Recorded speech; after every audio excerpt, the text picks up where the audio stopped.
Welcome to another episode of Outliers. I'm your host, Daniel Scrivner. On Outliers, we decode what the top 1% of performers have mastered and what they've learned along the way. In each episode, I dive deep to uncover the tools, habits, and ideas that we can all apply in our own lives. Today, I'm talking to Laurence Gonzales. And to be honest, I'm not even sure where to begin to properly introduce him. Laurence started his career as a journalist and earned a Distinguished Service Award from the Society of Professional Journalists. He then went on to become an editor for multiple magazines, including Playboy back in the day, and he won 2 national awards from the American Society of Magazine Editors for his work on National Geographic's Adventure magazine. He's the best-selling author of multiple award-winning books. He was awarded the Montaigne Medal from the Eric Hoffer Society in 2018 and won the prestigious Eric Hoffer Award in both 2018 and 2019. He's been a Miller Scholar at the illustrious Santa Fe Institute, which is one of my favorite places in the world. And today, we go deep on Laurence's work around survival, including why smart people make dumb decisions, what separates those who survive from those who don't, what life and death situations do to your brain, and we talk about a ton of fascinating neuroscience. While the topic of survival may seem like an odd one to study, there's a ton we can all learn from Laurence's writing and research, like how to think better under pressure, how to assess risk more accurately, how to control our emotions in intense situations, and how to overcome trauma.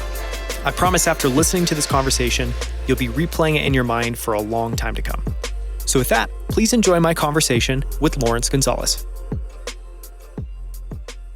Laurence Gonzales, it is a huge honor to have you on the show. Thank you so much for joining me on Outliers. You're welcome. So I'm super excited about everything we're going to talk about today. Just to try to tee up quickly a little bit of what I want to cover. You've had a fascinating line of inquiry throughout your career into what you call, kind of as a high-level rapper, why smart people make stupid decisions, which is fascinating in and of itself. But you also have written multiple books around the concept of survival. And at a high level, I think some people will find that really interesting.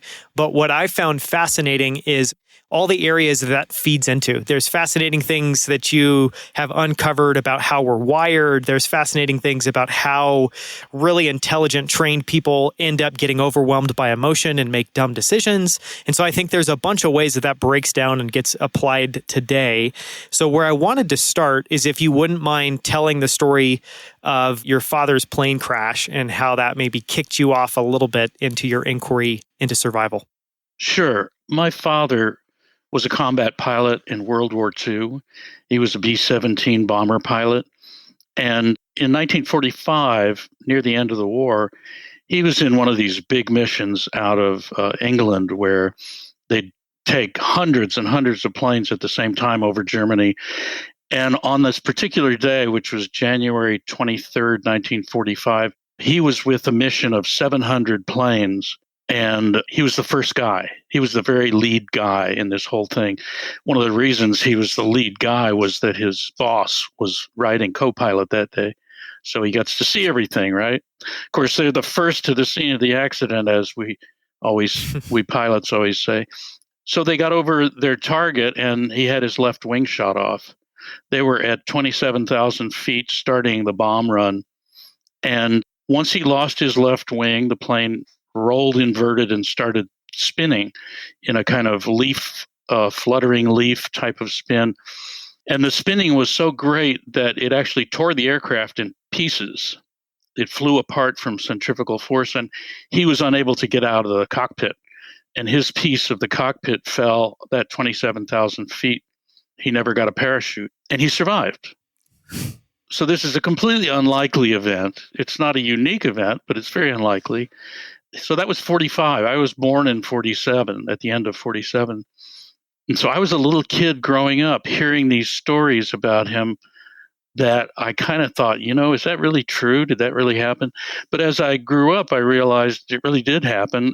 And one of the most peculiar elements of this was that I would think, if he had died, I wouldn't be here.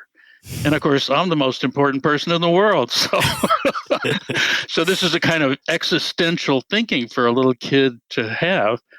And my mother, every January 23rd, would make a special meal and bake a cake and have a celebration of the fact that on that day he survived. So survival was it was a word in my house. It was a concept in my house from a very early age. And so as I became a journalist and began writing, I started writing about airline accidents. I started writing about other kinds of dangerous things and catastrophic things. And I seemed to be drawn to that subject matter and eventually developed a theory, which is expressed in my book, Deep Survival, that really all accidents are the same.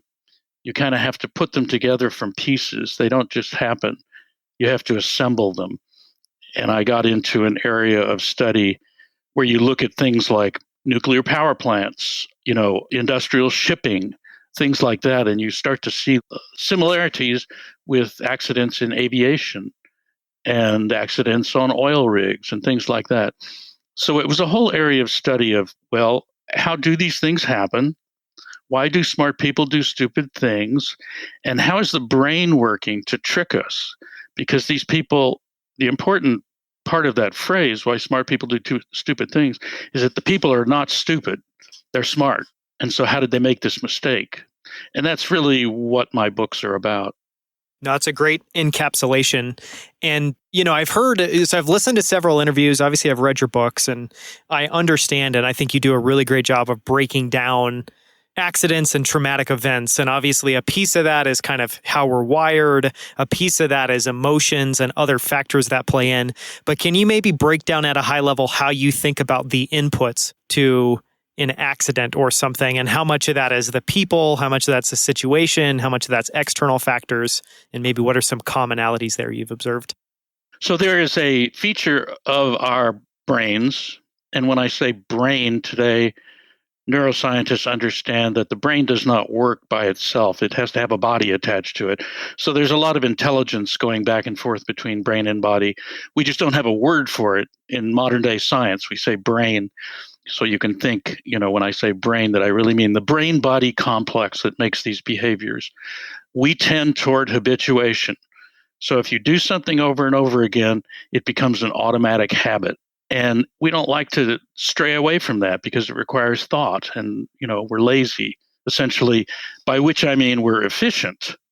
So most people have automatic reflexes that they've developed, for example, for how to drive a car.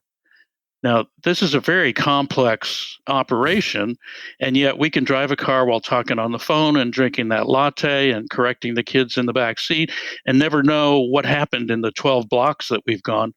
And so that shows you how this brain-body complex can operate very efficiently on its own. So that's the first trap that we have set for us, is that we tend to do what we've done before. And I'll tell you a little story by way of illustrating how to assemble an accident. So I used to fly aerobatics.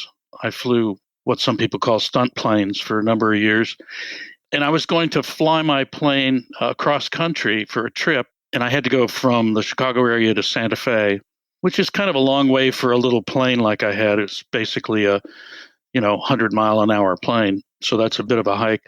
And I had brought my lunch and I had brought some music and I was going to just tootle along. And I had a lunch stop planned in Kansas. And I had been having trouble with the plane with one tank was drawing fuel faster than the other. And I had tried to fix it. I'd had mechanics look at it, but we were never able to pin down what exactly was going on. And I had a routine where I would fuel the plane myself to make sure everything was right, screw the caps on. There was one fuel tank in each wing, and the wing was above the plane, so above my head. But I was kind of in a hurry that day because I had a long way to go to Santa Fe. So I parked the plane at McPherson, Kansas, and I went in to eat my lunch. And I let the line boy fuel the plane instead of doing it myself. So that was a departure from my normal routine. And the normal routine of a pilot is basically operating a lot of safety checks on your aircraft before you take off. And so my first duty in that checklist was gone. And it threw me a little. I would normally have had the fuel caps in my hands and seen them. And I didn't. I just kind of went up and felt that they were tight and went about my business. Then I got in the plane to go fly, and it smelled like fuel. And it had never smelled like fuel before. And I thought, well, the line boy probably spilled some fuel, so I make an excuse.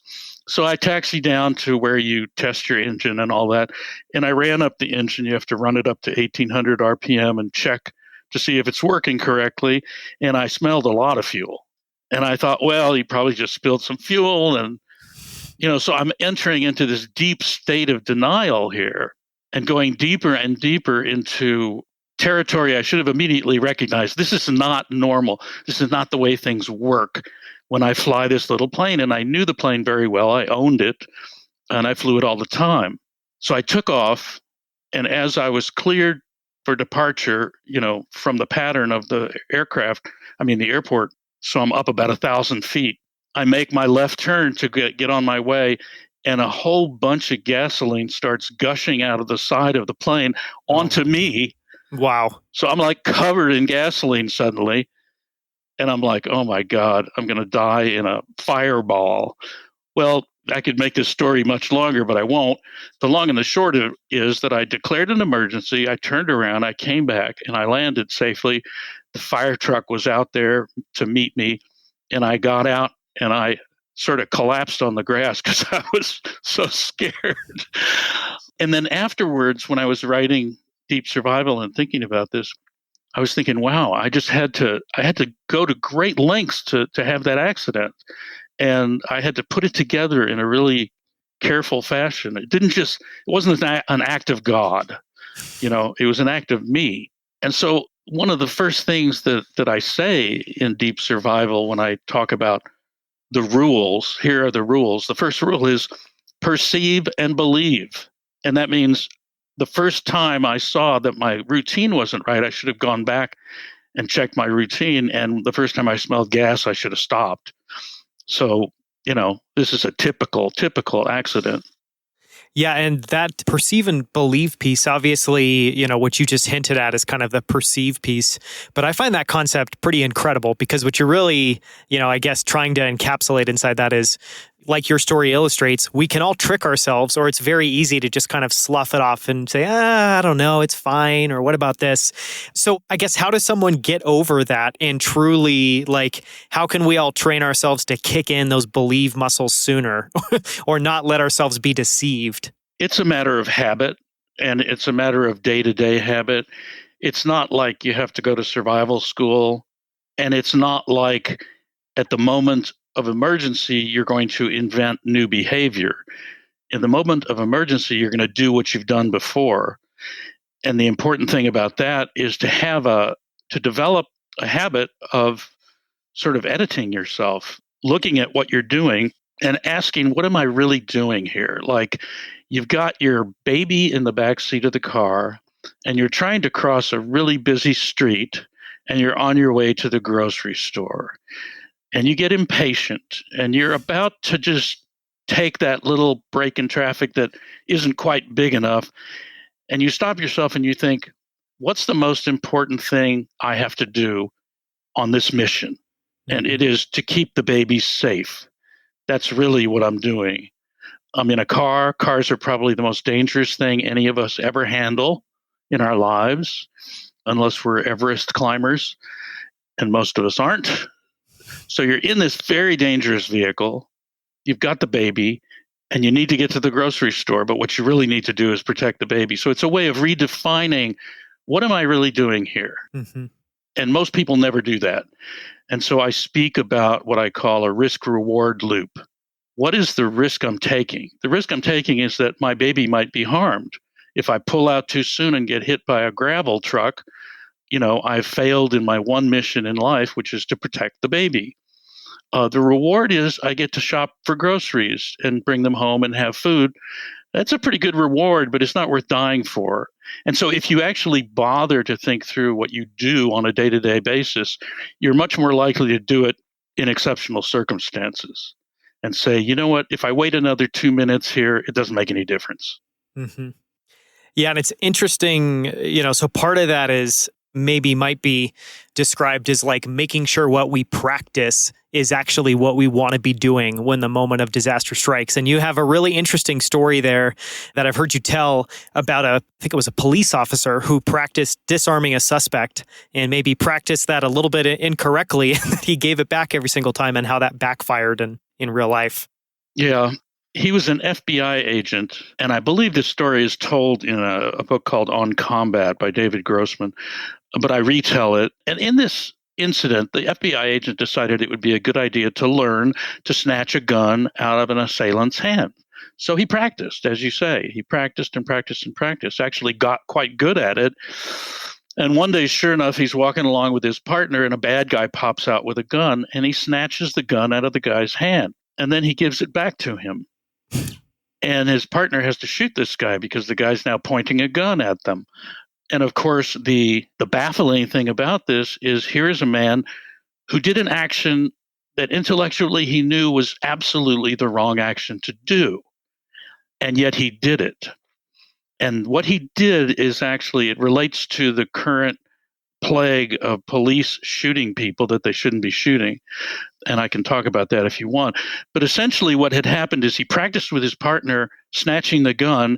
And of course, he did it repeatedly. And in order to do it repeatedly, he had to hand the gun back.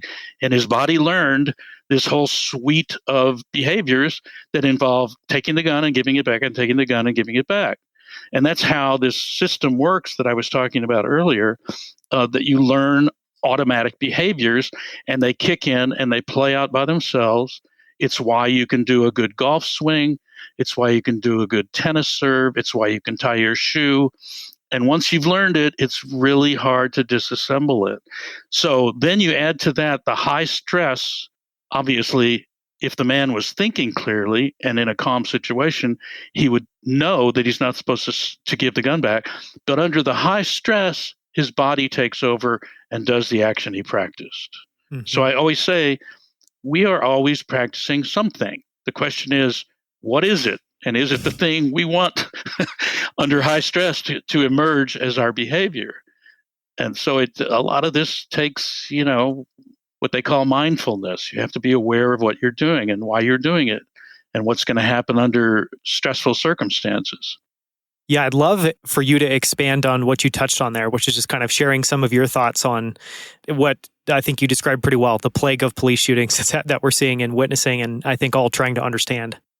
So I was called by a man about, I think, a year and a half ago who had read Deep Survival, and he said, I run an outfit that trains police, and we have a problem, and I want to know if you have any thoughts on it. Can we meet? Can we talk? And I said, sure. And he told me that they have a new kind of police training, and it's called force on force. And in this kind of training, the police are given guns that are exactly like their real guns, except they don't shoot real bullets. They shoot a thing like a paintball. And the police get geared up so that the paintball doesn't hurt them. And they actually have confrontations in which they shoot each other. And when they're taught to shoot, they're also taught to take people down physically. They're taught all this forceful stuff, and they do it with each other, with real policemen. Some of the policemen pretend to be bad guys, some pretend to be good guys. And so it's very, very different from traditional police training. In the old days, if you were a cop, and my uncle was a cop, so I knew about their training, you go down in the basement to the firing range and you shoot a circular target. And you're done. That's your training. And then they started making a silhouette of a person, and then they started making more active targets that popped out at you, and it got more and more and more sophisticated until today, when we have these actual running gun battles where police empty their guns at each other in training. And so the guy said they had been experiencing this accident in which, and when during this training they pop out from doorways and weird things happen to surprise you, and you're supposed to shoot the other guy. And so the accident goes like this. They finish training. They put their real guns back on.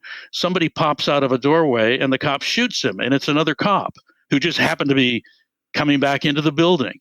And so these terrible accidents were happening, horrible, sad accidents. And the guy said, "Can you help us understand what's going on?" And I said, "Yeah, I can stop this tomorrow for you if you want me to."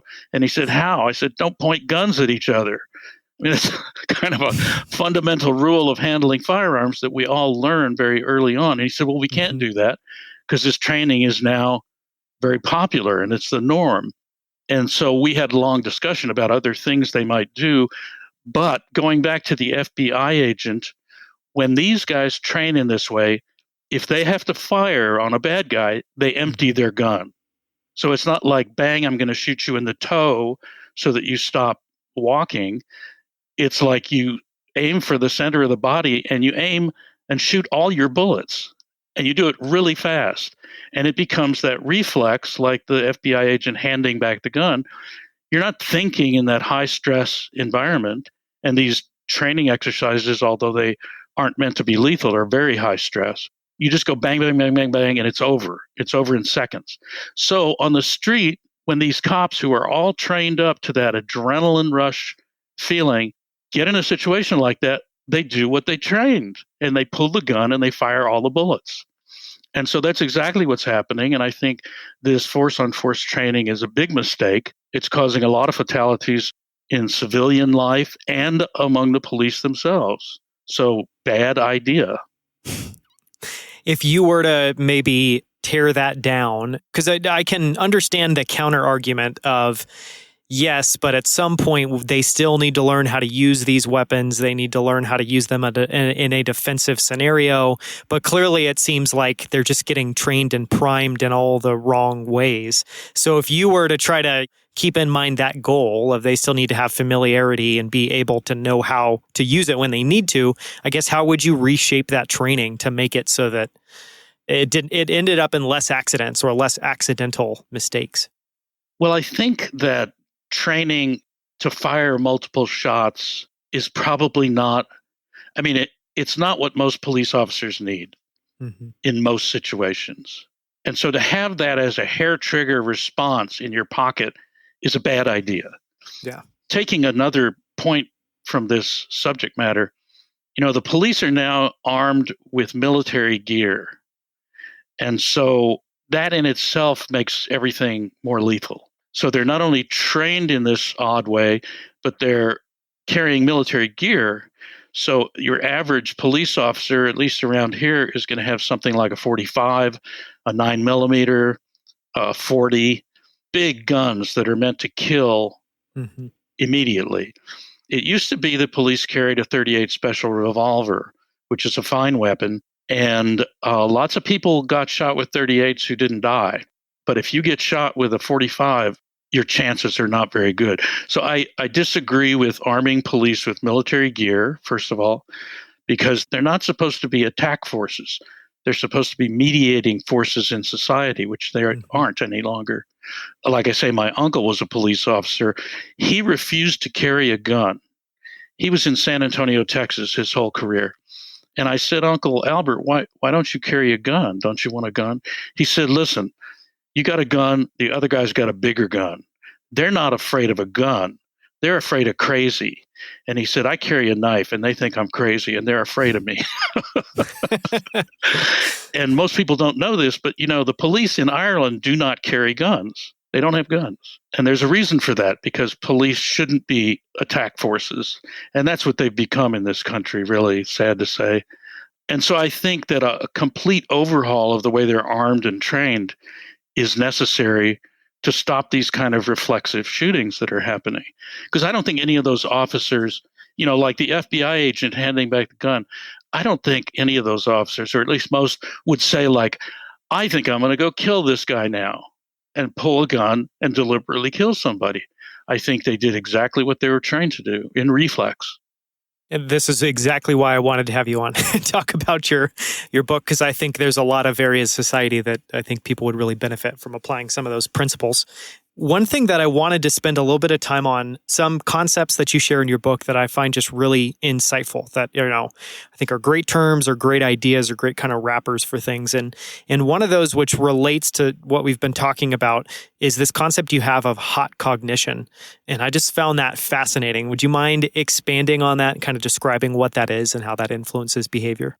Yeah, it's like what we've been talking about. It's what you do under extreme stress.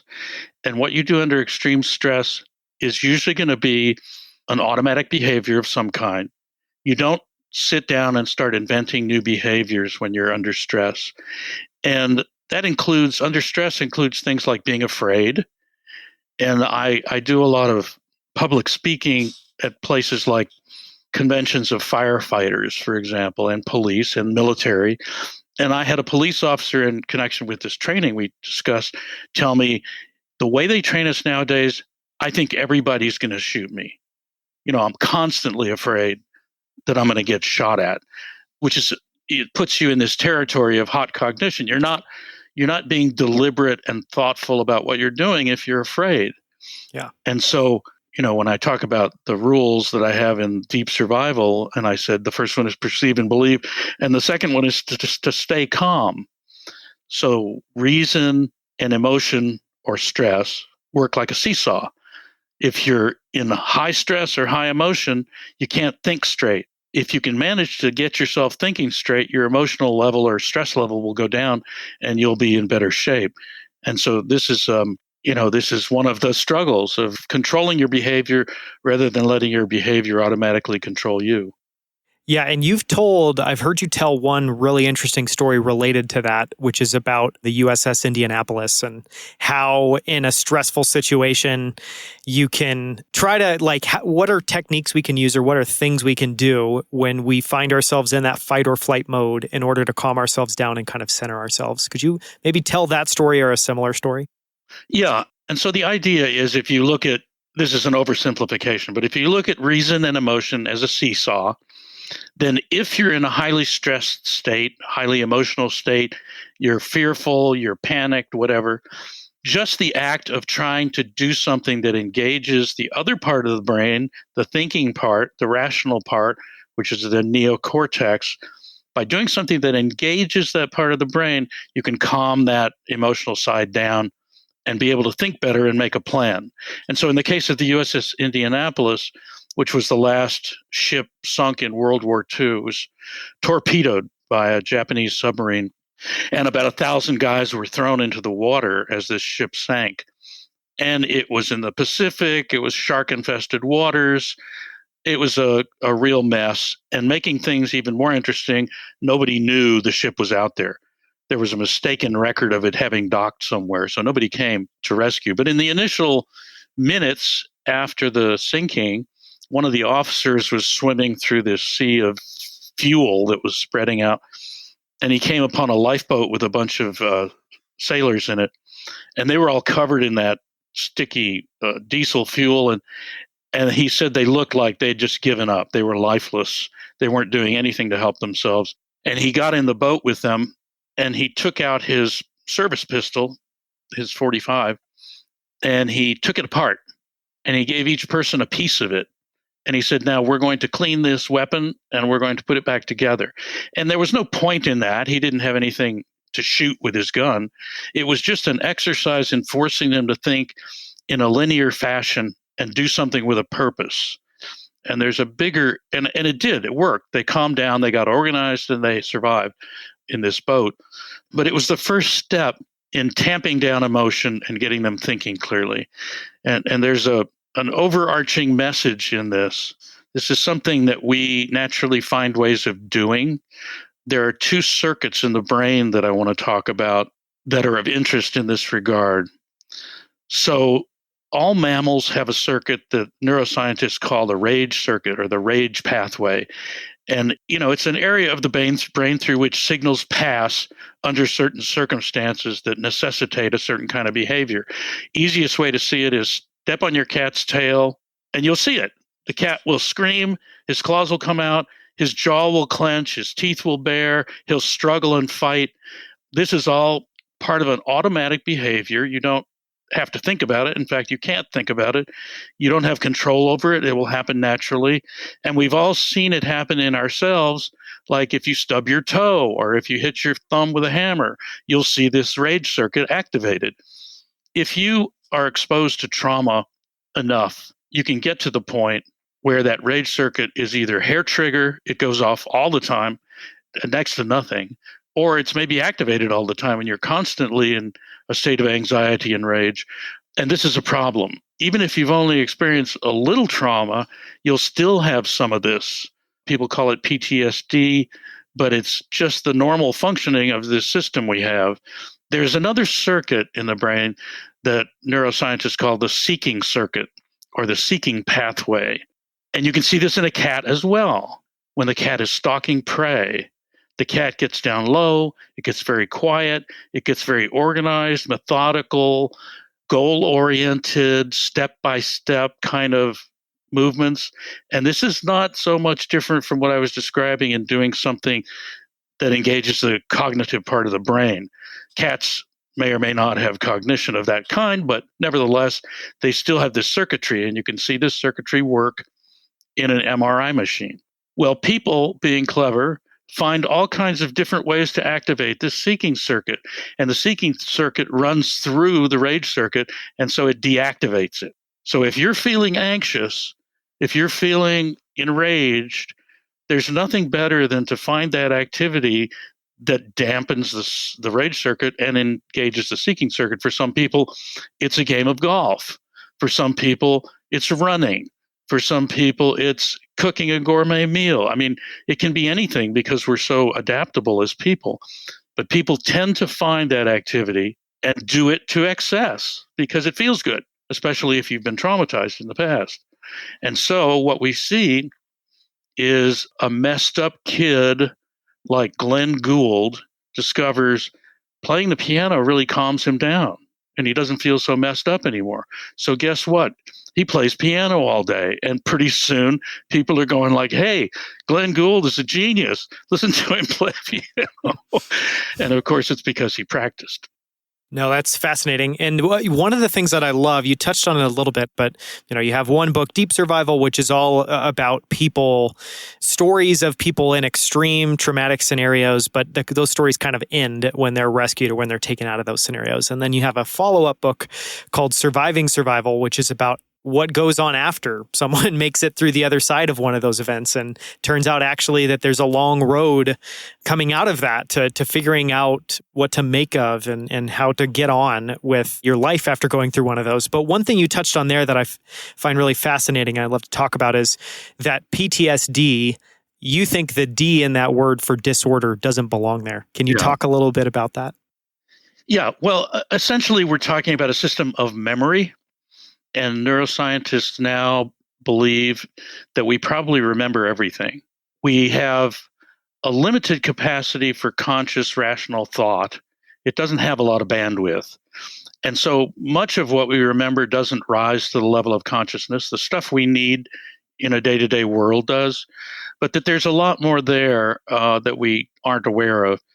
But so this business of storing memory works like this. In Surviving Survival, I write about a lady and her husband who were attacked by a grizzly bear in a national park in Canada and badly mauled. They were out hiking in the Canadian Rockies and just happened by bad luck to stumble upon a bear. Just before this, the lady had sat down, they were sitting for a rest, and she took some pine needles and broke them and smelled them because she really loved the smell of pine.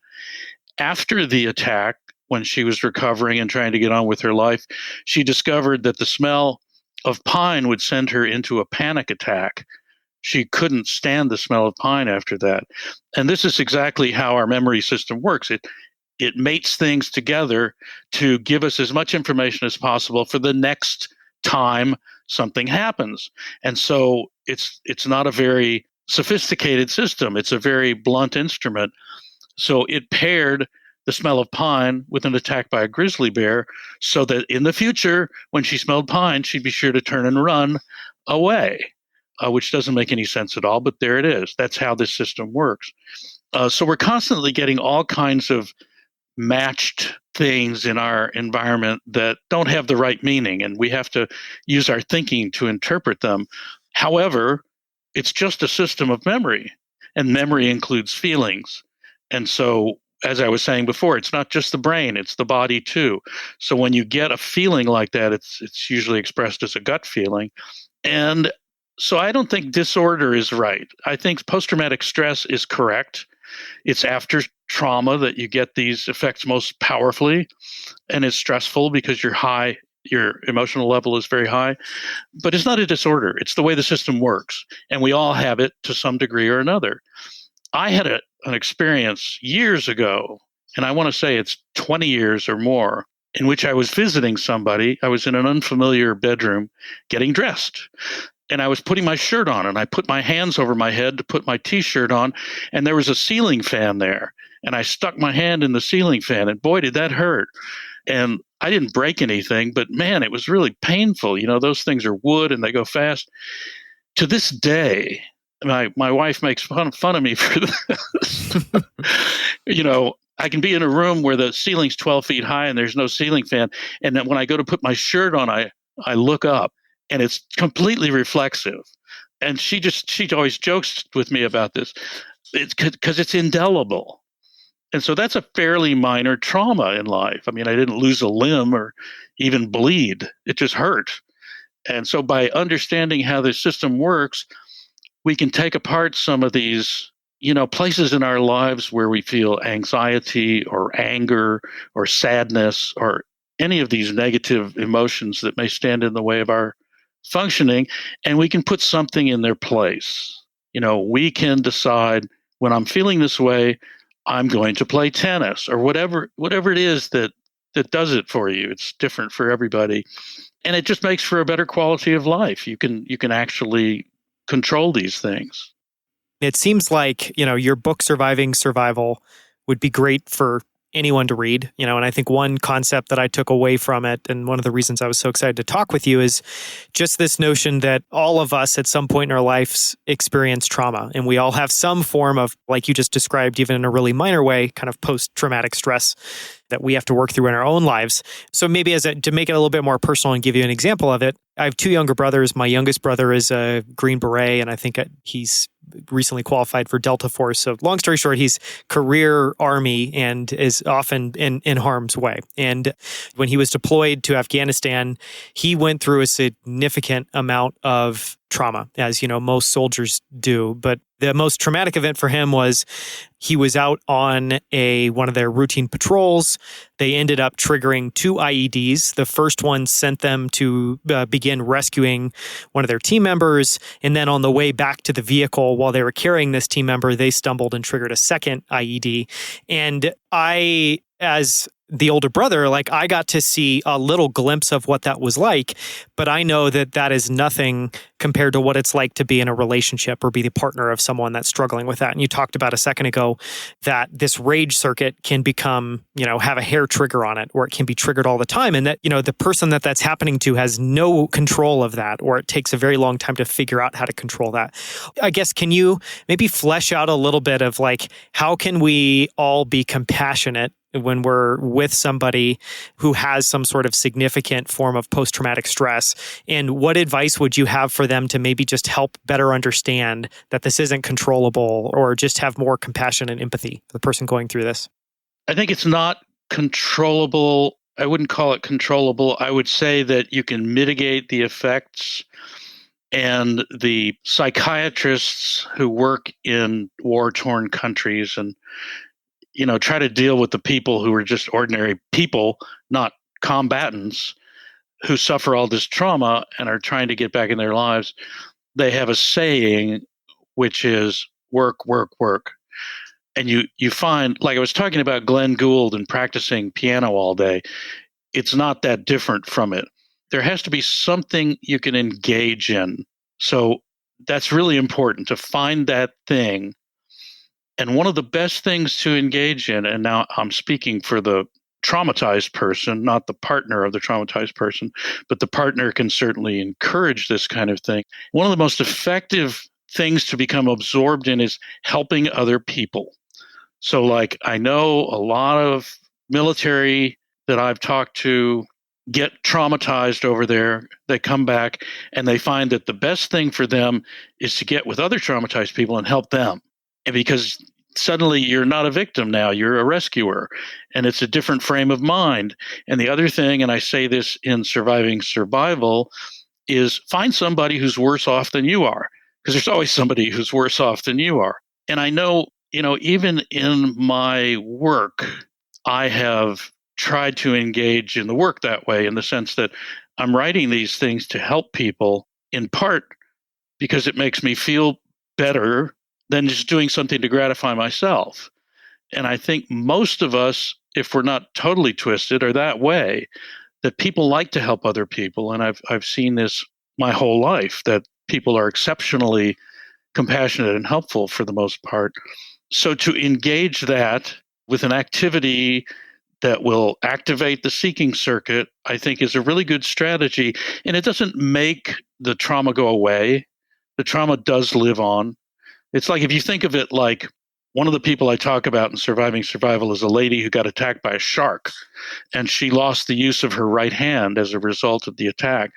And she didn't get a new hand. She had to learn how to live with a hand that she couldn't use, because although she didn't actually physically lose the whole thing, it was disabled to the point that she couldn't use it. So she made all these adaptations to being one-handed. And she had like special devices made so she could chop onions. She had a knife made that fits over her wrist, and all these clever things that she did to get back to her life. And she at first had a lot of trouble. She was going into panic attacks and having episodes of depression and all that, and worked through it by working. And her thing is horses. She loved her horses, is fortunate enough to have horses, and that's her seeking circuit activity. And many people have multiple seeking circuit activities that they can engage, and they can go from one to the next all day long till they drop into their bed at night and get up in the morning excited to do the next one. And what advice would you have to the partner, or, and I guess there I'm thinking of the mom, the dad, the partner of the person going through trauma? Well, what you do is you buy my books and you wrap them up in paper that's festive, and you give them to the... And you read them together. You read them. No, but I mean, I would say that to somebody who is, you read about a soldier and he comes home and his family wants to go to a restaurant, and he sits down in the restaurant and he's got to put his back to the corner, and then that's not enough, and he has to get up and go outside so he can just get some air because he's feeling a panic attack coming on. If you have somebody who's having problems that severe, I think it would help to say, let's figure this out. Let's find something that makes you feel good, that dampens down that panic activity, and that gets you fully engaged and fully busy. Being busy is very important, and having some goal and having to do something. And so, like I say, it's different for everybody. I know one traumatized person who discovered woodworking, and wow, did that work? I mean, just constant, 12 hours a day of making beautiful things with wood. Not only is it engaging him, activating his seeking circuit, creative activity, but it's beneficial to other people. He makes beautiful things for them, and they pay him. Yeah, find the thing or the activities that nourish you. Yeah. And it sounds like a big part of it is taking advantage of that concept that's commonly called flow, where you lose a sense of space and time. You're just all engrossed in the activity, and it feels like that, I don't know what's going on behind the scenes there, but it sounds like it's engaging that seeking circuit or doing something to help short circuit that other part of your brain. That's exactly right. What they call flow is engaging the seeking circuit. And I believe I quote Tolstoy in Deep Survival in a scene where he describes a guy cutting grass with a scythe, and the rhythmic cutting action puts him into this kind of trance-like state where he's perfectly content. And that's what these things do. This is one of the reasons that I believe such things as dancing and drumming have evolved in human beings. Because if you imagine our life, 100,000 years ago, it was probably pretty brutal. And there was probably, trauma was probably a given in that way of life. And people naturally developed ways to activate the seeking circuit and make themselves feel better. And, at the same time, religion developed as a part of this, a belief in powers that we can't understand. But yeah, definitely, this is the real thing. It works. This interview would not be complete if we didn't spend time going through some of the big topics and big things that you've spent your life on. And what I mean by that is, there's all these fascinating worlds that you've spent time on. One is around planes and plane crashes and studying that as a journalist, and even in that book that you described in your career. Another is all of your work that you've done with firefighters. So I wanted to see if we could spend a little bit of time on just planes and plane crashes and your love of flying. And, one thing I thought would be interesting there is I've heard you tell one story that's almost too good to believe about not getting on a DC-10 plane in 1979. Could you tell that story and any other stories that you feel are relevant? Because I'd be curious to know what, at the end of the day, as you reflect back on that work, you really take away. And then if you could just share a story or two. So like I said, my father was a combat pilot, so I was always obsessed with the idea of flying. And I assumed that the coolest thing in the world would be to fly. And the even more coolest thing in the world would be to fly upside down with smoke. In stunt planes. In stunt plane, right. Which I ultimately did those things. But in the course of being a journalist, very early on, I got interested in plane crashes. And I thought, well, this is a machine and it's designed by these really smart people. And we've got great engineering here in this country. And these planes are crashing. I wonder what we can do to make that better. So I started studying, aviation disasters. And I realized that the National Transportation Safety Board, which investigates these, would write their reports and they'd say this and that happened and this caused that. And then the pilot drove his plane into the ground. So this crash was pilot error. And I'd go to them and I'd say, well, this guy drove his plane into the ground. It's a little mysterious to me because he's an ex-military guy. He's got 30,000 hours. He's got a master's in engineering. I mean, he's a really smart guy. How did he do the stupidest thing you can do with a plane if he's such a smart guy? And they'd say, well, we'd like to know that too, but he's dead, so we can't interview him. So we don't know what he was thinking. And that, to me, became the beginning of work that would ultimately lead to deep survival, because it was the most interesting piece of the puzzle to me. Is like, what were they thinking? So this became kind of a key chunk of my whole approach to aviation disasters.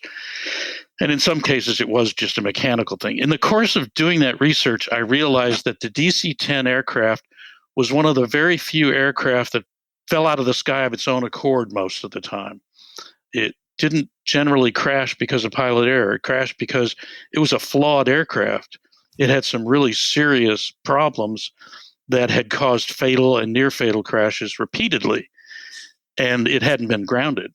And how rare is that? I think it's pretty rare. I think we're seeing it again in the MAX 737, which I can explain that whole thing. But before that, the DC-10 at that time was a victim of a race that took place between Lockheed, Boeing, and McDonnell Douglas to see who would get the winning jumbo jet. The thinking was there was only going to be one. This world is not big enough for several of them. And it turned out to be the 747. But in the case of these races, McDonnell Douglas made a mistake of cutting corners and indeed rewarding people for saving money, which often means saving weight. And they just made some bad decisions and wound up with a design that was extremely vulnerable to small accidents. So we talked about how you assemble an accident earlier, and this was a case of that, where you could have tumbling dominoes bringing the whole plane down. For example, the hydraulic lines ran through the floor of the aircraft. The floor of the aircraft wasn't that strong. It was strong enough to hold the people, but if you lost pressure in the cargo hold, the floor would collapse and cut the hydraulic lines, and you'd have no steering. Wow. So, and that actually happened. It happened twice. It happened once over Detroit, and the guy had just enough steering left to get the plane on the ground because it happened on takeoff. And it happened in France in 1974, and the plane went down, and I forget how many hundreds of people were killed, but everybody was killed because there was no steering. So I knew a lot about the DC-10 by 1979, and I had already made it a practice of not flying DC-10s. Whenever I had to fly somewhere, I would ask the person on the phone because yes, we used to use phones to do this. I would ask the person on the phone, what type of aircraft is this? And if it was a DC-10, I'd say, well, give me a different flight, period. So it wasn't like I had some kind of mystical vision. When I learned that our flight, we were all going to Los Angeles. I had been the articles editor of Playboy magazine, and I was publishing my first novel. There was a book convention in LA. My boss, Shel Wax, was going with his wife, Judy Wax, who had just had a book published. We were all going to this book convention. Our fiction editor was going, and our foreign rights editor was going, Mary Sheridan and Vicki Chen, Hader. So we were all just going together. I mean, it was no big deal. And then I found out, hey, this is a DC-10. And I said, I'm not going to go. I'm going to take a different flight. And in fact, I told Shel, I said, I'm not going to get on the DC-10. And he kind of made fun of me like, oh, you've been reading too much of that airline research of yours. Anyway, the flight lasted 31 seconds. And in this case, multiple causes brought that plane down. The primary cause was that American Airlines had made a mistake in putting the engine on the left wing and cracked a pylon. And the engine actually, when they accelerated for takeoff, the engine actually departed from the wing. And as it rolled around the front of the wing and went back behind the plane, it tore the hydraulic lines. And a sequence of events happened, none of which individually would have brought the plane down, but all of them together did, and everyone was killed. So I didn't get on that plane because I had not been getting on DC-10s for quite a while. Mm-hmm. And that was an example of perceive and believe as well, too, because you had uncovered in your research the issues with that plane, and then clearly you're putting that into action, trying to make smart decisions there. Yeah, exactly.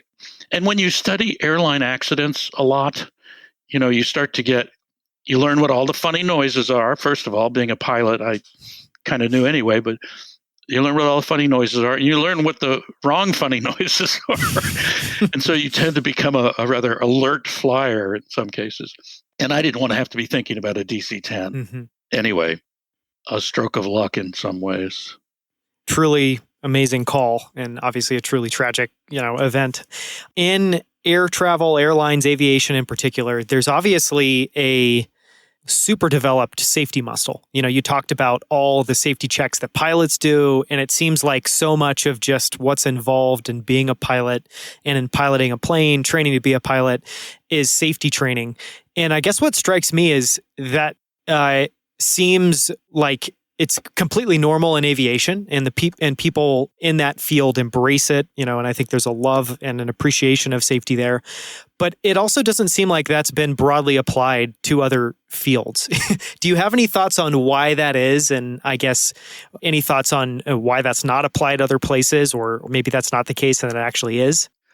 So pilots like to say takeoff is optional, but landing is mandatory.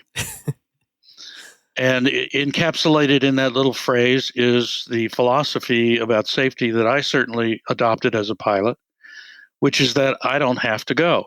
And I belong to flying clubs over the years in which a bunch of people are flying the same aircraft. And you come to the field and you say, I want to fly for an hour.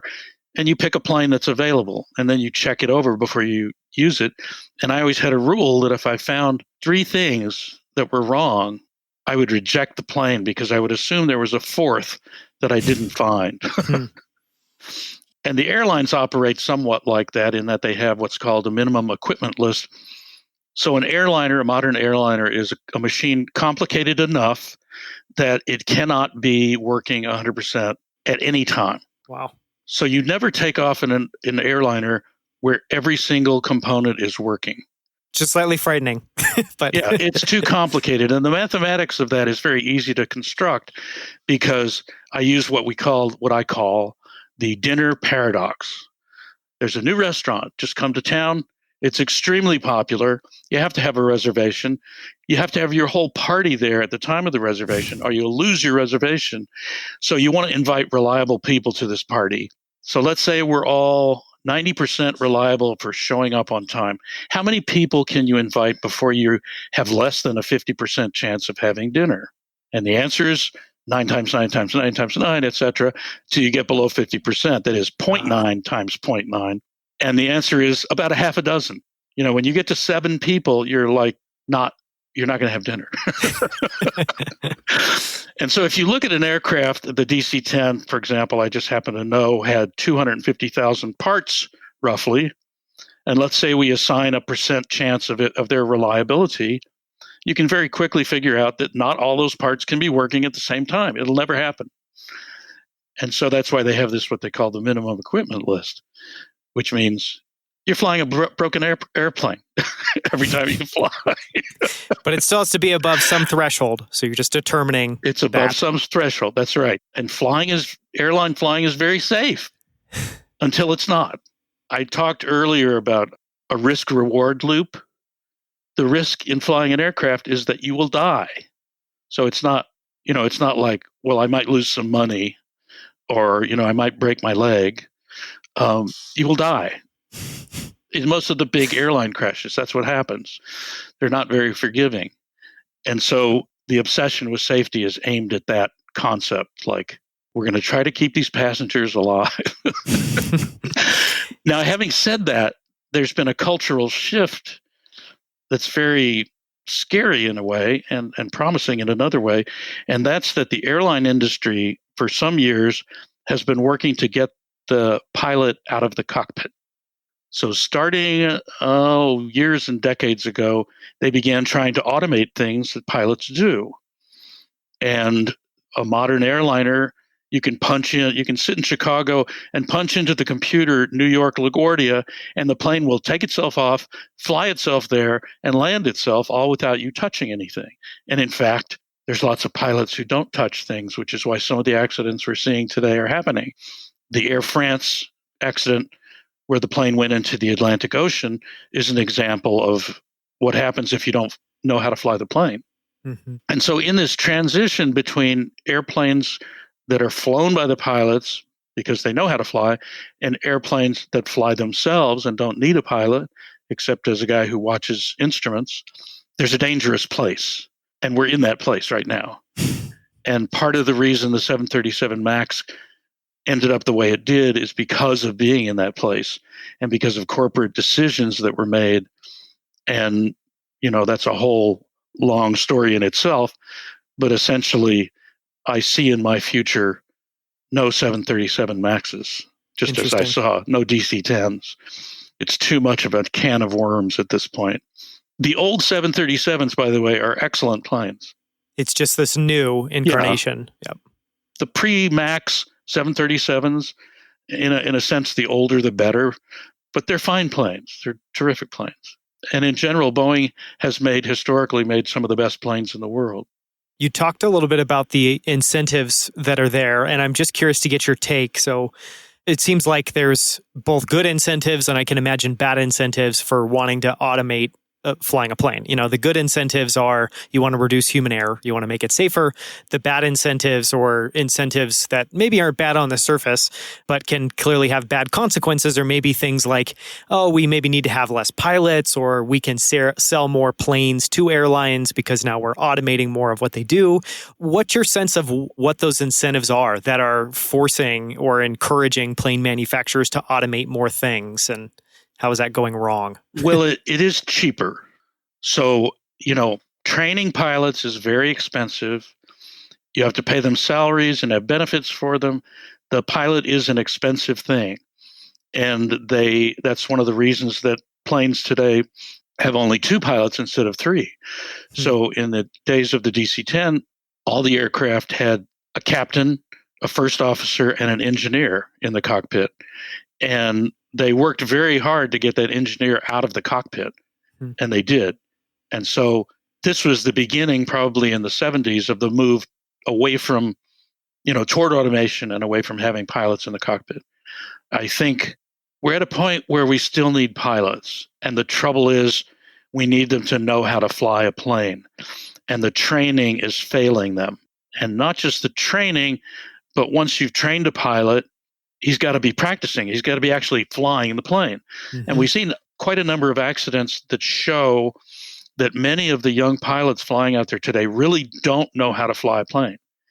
And that's crazy. And so again, we're in this dangerous interlude between manned flight and unmanned flight, so to speak.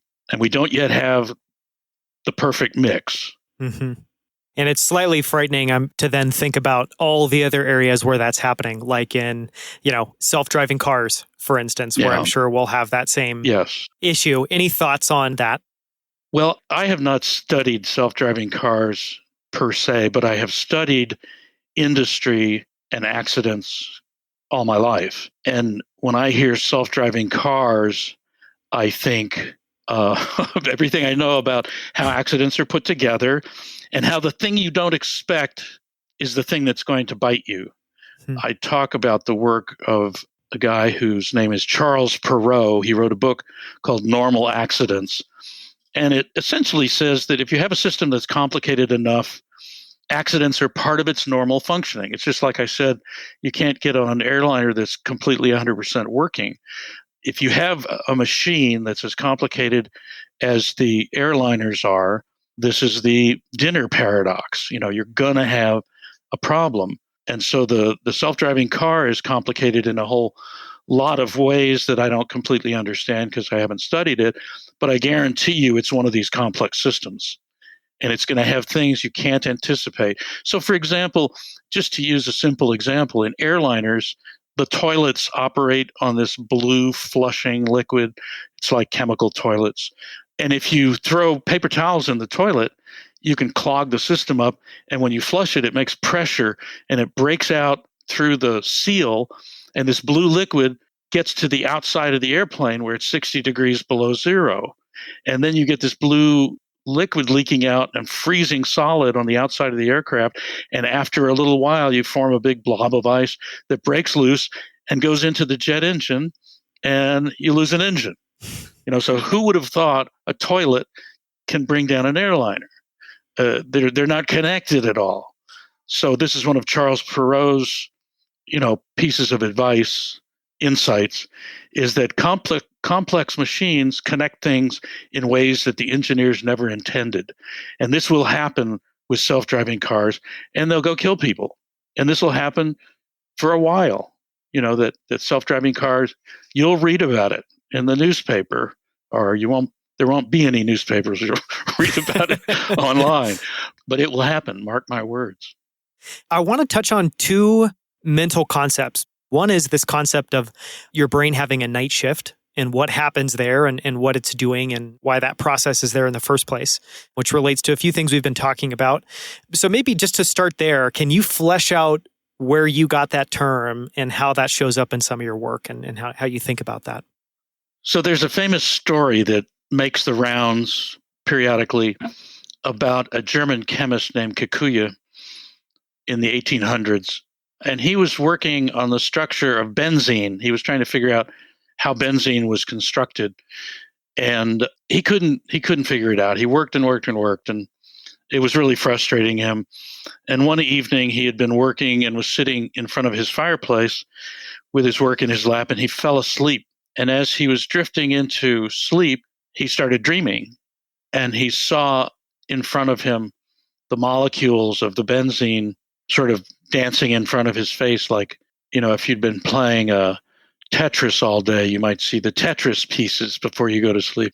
And these molecules shaped themselves into the shape of a snake. And then he saw a snake biting its own tail. And he woke up and realized that benzene is a ring. It's a ring of carbon atoms. And he had the solution. And so the question, and my friend Cormac McCarthy, the novelist who I've known at the Santa Fe Institute for many years, wrote a nice little essay about this in a magazine called Nautilus, and it's called the Kikuya problem, I think. And he talked about how this result comes from a place in the brain-body complex that does a whole bunch of our work for us all our lives without coming to the level of consciousness. And it helps us in every way. And everybody's familiar with this, how you can be working on a problem and suddenly the idea comes to you when you're, not just sleeping, but maybe you decide, I've been working on this problem so hard, I'm going to go on vacation. You go to Hawaii and it comes to you while you're lying on the beach, or it comes to you while you're in the shower. So this invisible processing power of the brain-body complex is called by many the unconscious. There's a neuroscientist named Michael Gazzaniga that calls it non-conscious processing. There are lots of words for it, but there's a physicist who's a friend of Cormac's who calls it the night shift, because a lot of times it happens at night. And I just like that term, and Cormac liked that term as well. And so that's what we call it. And it's an integral part of your life. And when you ask Cormac what it is, he'll say it's a program for operating an animal. It means you do not have to think in order to scratch the itch that's on your shoulder right now. Your body will do that for you. You don't have to think about it. You don't have to analyze it. So there's a whole constellation of behaviors that you carry out every day that's part of this unconscious processing. And it not only does unconscious processing, but it leaps to conclusions for you. It solves problems. And every artist, every scientist is aware of this. This is how it happened. And when I talk about, for example, how writing for me was like being in a trance, all my life, when I've come to a stumbling block in my writing, the answer to that has come to me like just as I wake up out of sleep. It'll be like, oh, I get it. I know what the next chapter is. And I'll get up and I'll write it.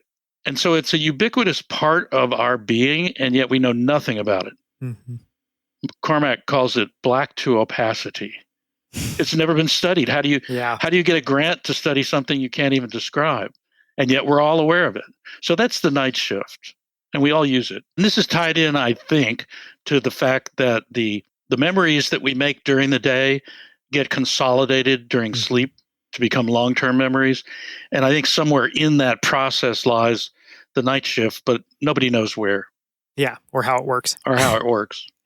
So you touched on it there, your work with the Santa Fe Institute. I'm a huge fan of what they do. I think generally there are many nerds like myself that are aware of them, but I think largely the Santa Fe Institute is still under the surface. Can you talk about the purpose of that institute and then the work that you've done there? So because of deep survival came into the hands of a man named Bill Miller, who is an investor. He's a legendary investor, in fact.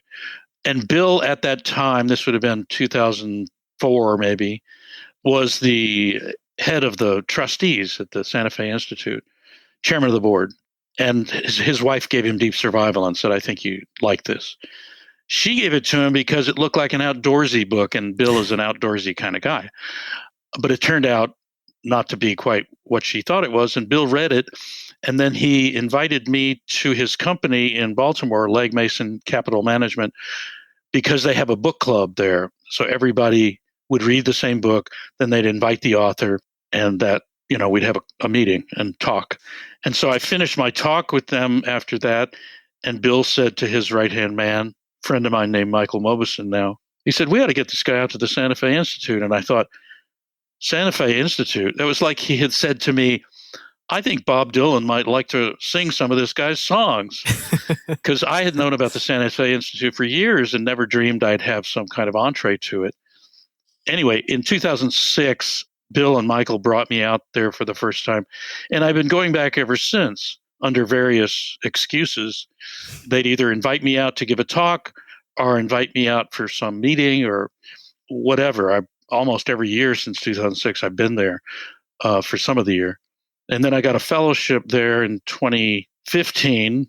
And then I was named as a scholar there in 2016 and was a scholar there for basically 4 years, ending in this past February. But I'm still planning to go back. I was about to go in March when I was stopped.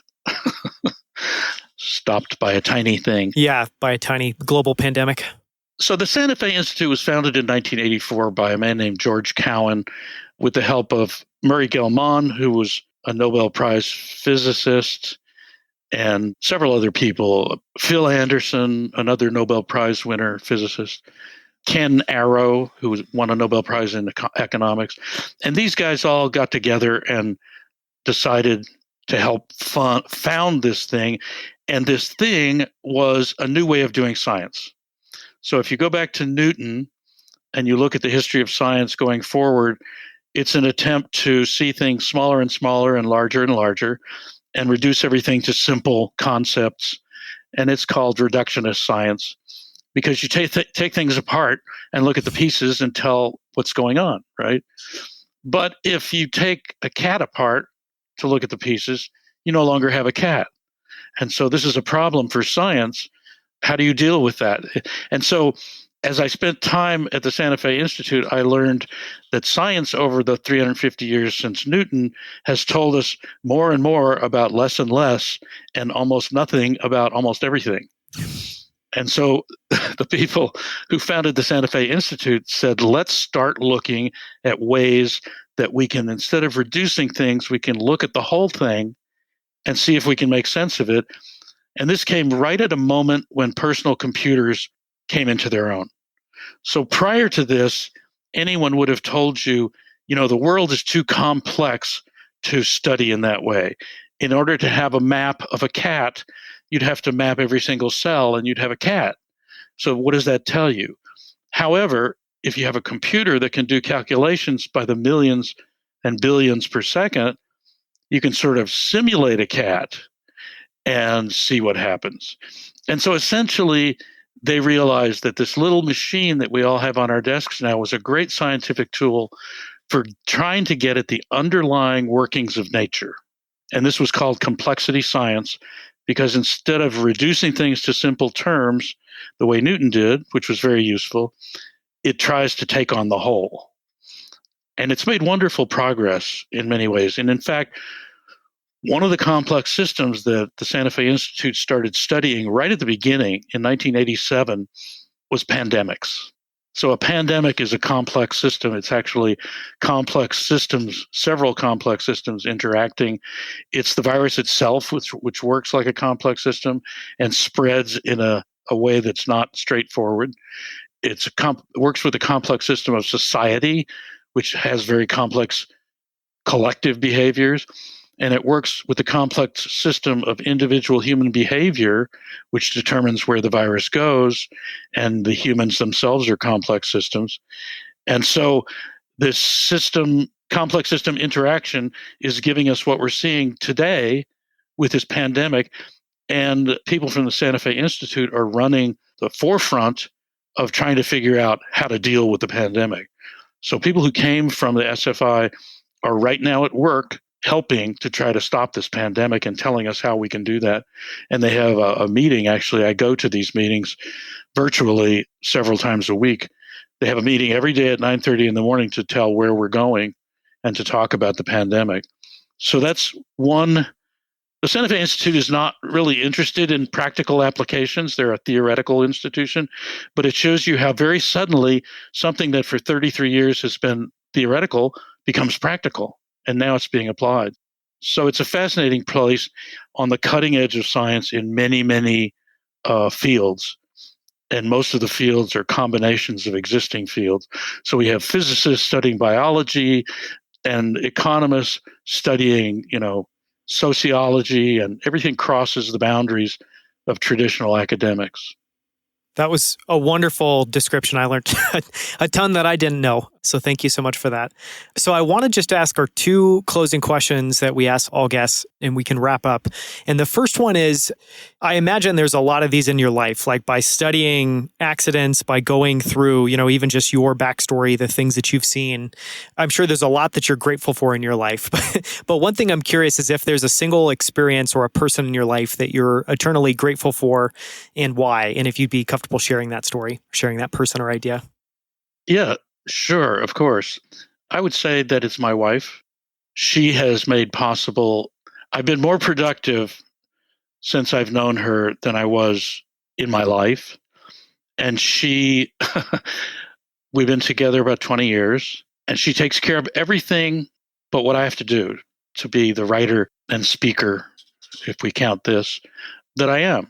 And so I literally, the tool that has been most important to me in my life is my brain, and again, I'd say brain body, the intelligence of my being able to function.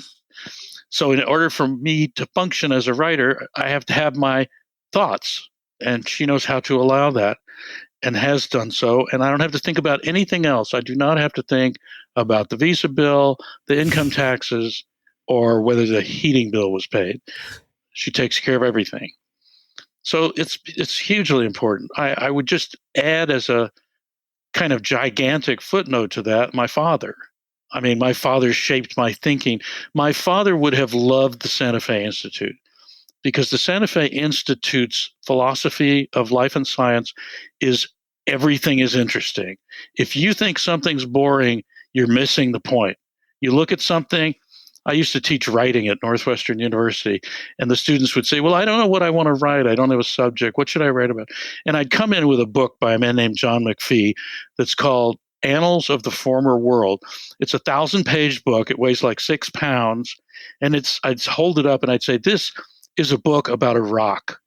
And so if this guy can write 1,000 pages about a rock, you can figure something out. And it's about geology, and it won 2 Pulitzer Prizes. It's a wonderful, wonderful book. But my dad's philosophy of life is nothing is uninteresting. Everything is interesting. And if you hang out at the Santa Fe Institute for even a day, you will find people talking about everything under the sun. It's the most fascinating place. And so I have to thank my father for instilling in me that kind of curiosity, because he was that kind of guy. That's beautiful. And the second closing question, one of the goals of the show is to help everybody find ways to show up as their best self and level up in life. And, you've clearly, obviously you've got a clear idea of what your gifts and talents are and what you need to show up as your best self. But what I'm curious about is what you do daily. And these could be things that you practice, routines you follow, or tools that you use that help you show up as your best self every day. And if you have any of those that are top of mind that you could share. I'll tell you a little story. So the joke among computer engineers is if you invented a computer that could really think, the first time you turned it on, it would say, that reminds me of a story. We're not there yet. But that reminds me of a story. And the story is a real one, a true one. There was what is it called? Triathlon, the swimming part of which was in San Francisco Bay. And it's icy cold water, choppy water, very, nasty stuff. And this was a seniors contest. So the guy who I'm talking about was probably my age, and he won. And so afterwards he got out of the water and they said, well, tell us about your training. How did you train? What's your method? And he said, start slow and taper off. And so that was, and so don't stop. I took that kind of as a motto, because I was always a fast go-getter kind of person, and I would write really fast, and I would do my assignments really fast, and try to think fast.